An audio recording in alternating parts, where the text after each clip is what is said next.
Anyway, sa October 18 na ang showing ng pelikula ni na Alden Richards at Julia Montes na 5 breakups in a romance. At obvious naman kung gaano sila ka-proud na magkasama sila sa movie.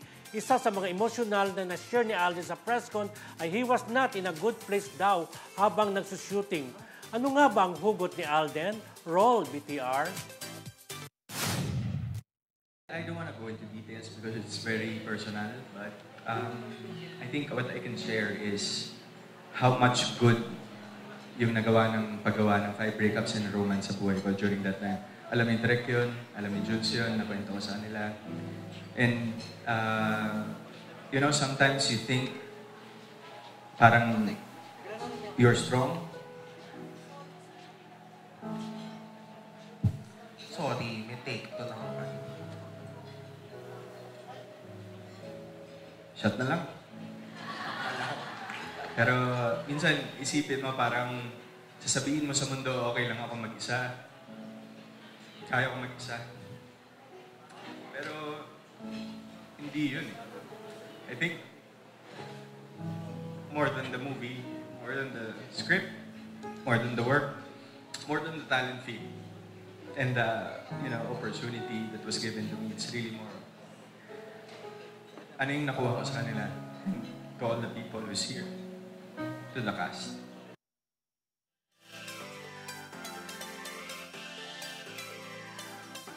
So ayan, di ba?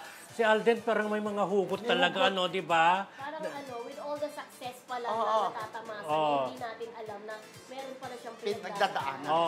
Pero sabi nga nila, walang mukha yung depression, walang mukha yung kalungkutan. Minsan yung labas lang nakikita natin, pero deep inside, pinagdadaanan pala talaga ang tao. Correct. Pero ang sabi nga niya, nung ginagawa niya yung pelikulang yan, wala siya sa good place, di ba? So, nung time na yan, na parang talaga may pinagdadaanan siya, pero nagpapasalamat siya dahil maganda yung script, naging close sila ni Julia kasi yung ginagawa ni Bea. Parang mas masaya dito si Alden sa pelikulang ito. Nasabi nga niya yung past interviews niya. Sabi mo yan. Sinabi niya. Nung past interviews niya, sabi ni Alden, ito ang best movie na nagawa. Pero kasi kasi 2023 pa yan naman pelikula niyang palabas di ba? So far, sabi pero niya. Si Kuya Romel, naintindihan ko nang gagaling kasi parang yung good words na ito ay parang hindi natin naririnig doon sa mga past na naka-work niya. So dito talaga, halatang-halata ko rin na sobrang praise talaga itong si Alden kay Julia. Saka, di ba nga, may tweet siya na lumalabas na parang ito talaga yung pantasya niya na sana makasama niya. Na, parang 12 years yata, ito nangyari nga, parang ganun. Kasi isa siya sa producer na itong pelikula, friend, di ba? So talagang meron siya na sabihin, ito si Julia, makasama ko, di ba? Nakita ko kung gaano sila ka-close nung nagkita sila yung guest sa Magandang Umaga, yung babaeng by si Mbok, morning show. Talagang sweet na sweet sila. Nako, alalahanin mo anong show yan? Sa GMA ba yan? Sa GMA. Unang hirit ba yan? Ayun, parang yun. Hindi naman magandang umaga yun. Hindi magandang umaga, mga friends. Unang hirit, tama ako, friend. May siya Hindi umagang kay ganda. Baka naman, malay ko, baka nagkakamali ka lang. Yung may simbok na babae doon, di ba? Hindi umaga pala ngayon. Ganyan na nga ito. So, tagang proud siya. Maganda yung script, sabi niya.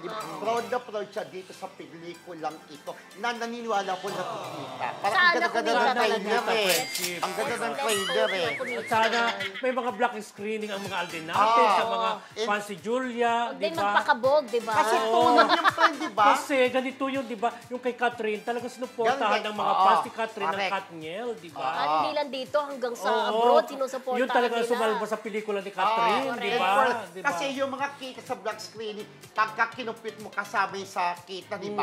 Ito sigurado hindi pa mabaya si Alden at mga fans din ni Julia Montes, di ba? May black screening yan for sure. Ayan, di Yeah. ba?